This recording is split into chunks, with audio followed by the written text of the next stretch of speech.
Hey guys, so today's video is going to be a continuation on yesterday's video where I showed you how to make a password protected file. Today I'll be showing you how to crack the password if you don't know it or if it's someone else's file. Reminder again, this is for educational purposes only, so clearly I'm hacking my own file, so there's nothing illegal. But anyway, I want to thank you guys for watching my video yesterday if you did, and watching this video. It really means a lot to me. So if you like my videos, share them, and I'll be posting as regularly as I can. So to start cracking passwords, you need to know how password cracking works. It's a two-step process.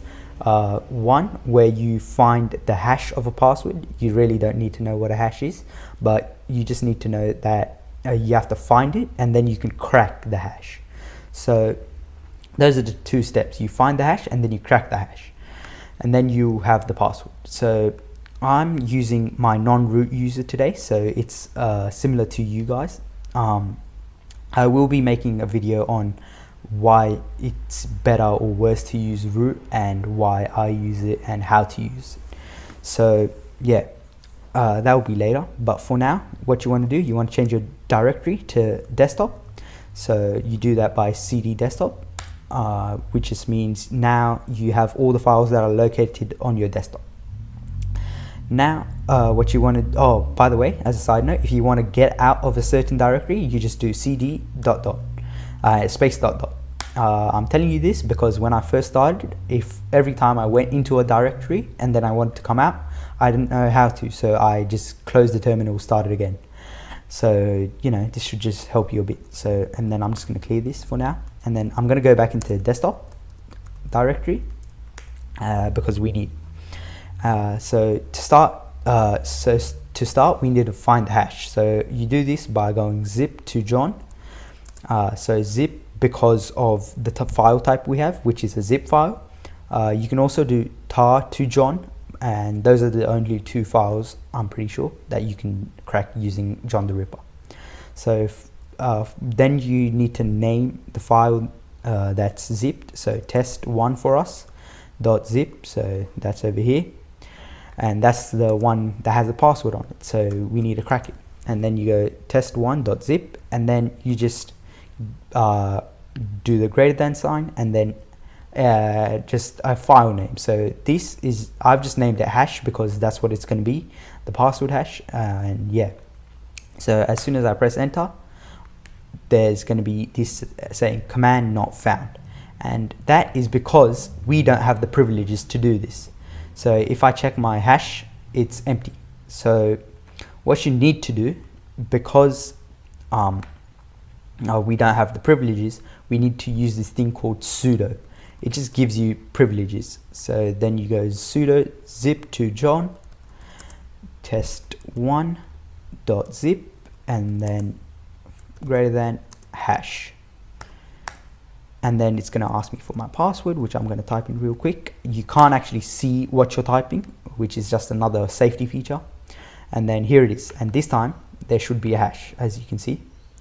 So now yeah, so what sudo is, it just gives you certain privileges. So there's things like if config, which is to see which internet stuff you have, which you can't use without privileges, so you have to type sudo.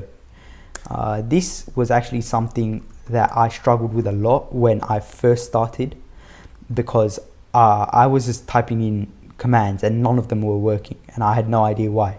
And then I finally figured out that I didn't have the privileges to.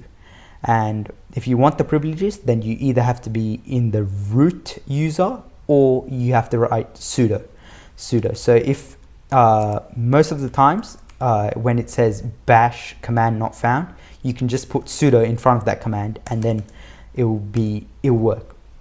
So continuing with our hacking of the password, what you need to do, now that you have the hash in a document over here, you just need to go John and then you put hash.txt, and again when I press enter, it's going to say command not found because we forgot sudo. So sudo john hash.txt because that's the file type. And oh okay, yeah, my bad. we don't have to write txt, it's just hash. So it's sudo john and hash, and for you it's sudo john and whatever you have, name the file that has the hash. So that, and it's done. So password is 123456. Yesterday I did tell you that my password was 1234, but then I went ahead and changed it to make it a bit more complicated. Hey guys, so for some reason my video didn't record this part, so I'm just adding this as a voiceover. So now that the password has been cracked, you can just open the file. But if you just have a really complicated password, then it might take a long time, even a few days to crack. So if you want to restart, then just watch both my videos again and choose a simple password. My next videos is going to be about navigating around Kali Linux and other simple stuff like that. The reason I showed you how to password crack early is because I wanted to give you guys some motivation, which is something that I really lacked when I first started. So I hope you guys enjoyed. Thanks for watching.